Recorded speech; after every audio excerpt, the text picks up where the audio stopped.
During the 1960s, it was common practice for die-cast toys, mostly those made by British manufacturers, to be copied in plastic by Hong Kong toy makers.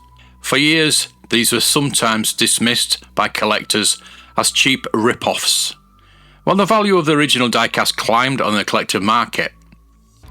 Then things changed. Over the last 10 or 15 years, collectors have woken up to the fact that the survival rate of early plastic toys is far lower than for their die-cast equivalents. As a result, auction prices of plastic toys such as Telsada, Lucky Toys, Clifford series and others have risen dramatically. At the time these toys were made, the Hong Kong toy industry did not operate in the same way as the British one. Generally, manufacturers would have a background in making cheap plastic fancy goods, like ornaments or plastic flowers, until they gradually specialised in toys. Some were made in larger factories, but many others in small workshops, and the makers often did not put their names on the products. Instead, the packaging would carry the name of the importer and the distributor, which would often be UK based. Some of these importers had been bringing in goods from the Far East for many decades. One of the best known brands of plastic toys, Telsada, was a trademark of LD Abraham Limited of London, EC1, a company that started trading in Far East textiles in 1890. Operating in the same area of London was Frederick Levi and Company, which were probably the first to take out British-made toy cars to show Hong Kong manufacturers, commissioning them to make similar toys in plastic and placing bulk orders. These were sold under the name Clifford Toys. But were these toys simply copies of other companies' designs? It was, in fact, quite unusual for a British die-cast to be the exact copy of the same size of the original. This occurred most frequently with the Matchbox 1-75 series, especially the copies by a maker called Blue Box. But Blue Box happily borrowed from another source too. The MG Midget, for example, is at a similar scale to the Dinky, on which it's based. Even the box artwork is the same.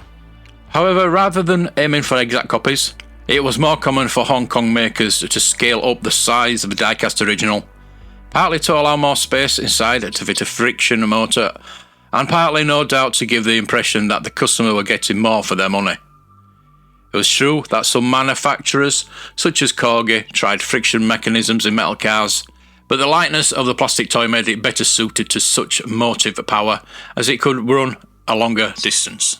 There must be literally hundreds of Hong Kong toys of this type around, and part of their fascination is that new ones are always coming to light. Dinky and Corgi toys, being so well loved, were an obvious source of inspiration. The Dinky Vega Major luxury coach was a particular favourite, and several different Hong Kong makers had a go at it, copying each other as well as copying Dinky. Max, one of the first Hong Kong brands to identify itself as both box and content, also turned to Dinky for a 6.5-inch copy of the Comet fire engine, but often selected popular Corgi subjects too. For instance, the Max Jaguar Mark 1 Saloon, scaled up to 6-inch in length, shares the characteristically slightly raised rear stance of the early Corgi model. Max issued this model as a fire chief car, like the Corgi, but also made two police versions, on dark blue with the roof sign and in a white motorway police guise, the latter having echoes of Dinky's later Jaguar 3.5 motorway patrol car.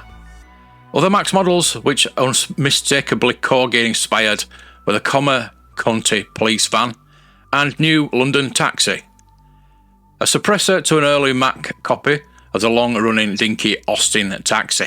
It can be even more interesting when Hong Kong plastic toys based on products by less obvious manufacturers turn up. Triang Spot On, for example, lie beneath several commercial vehicles, such as the Tessalda's Milk Float and the Wadham's Ambulance. A rather crudely made Austin articulator lorry, boxed by the American toy distributor Cragstan, looks very much like Spot On's Austin Prime Mover, and even features a similar spring-loaded coupling on the tractor unit.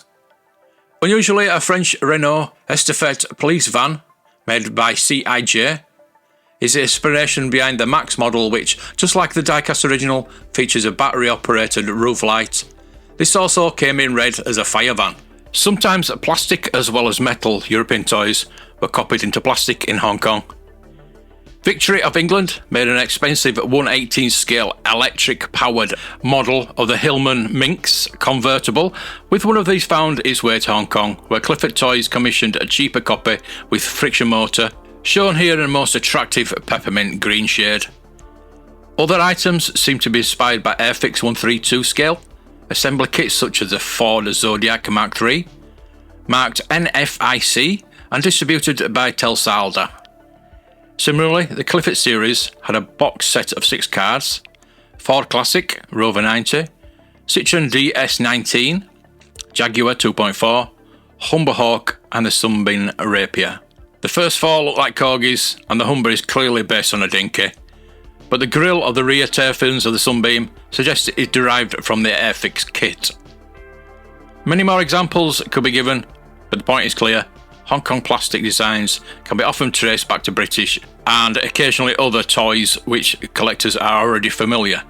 But it would be wrong to dismiss all plastic Hong Kong cars as derivative. Next time we will see that every Hong Kong plastic toy that was a copy, there's another that was original. May the toys be with you.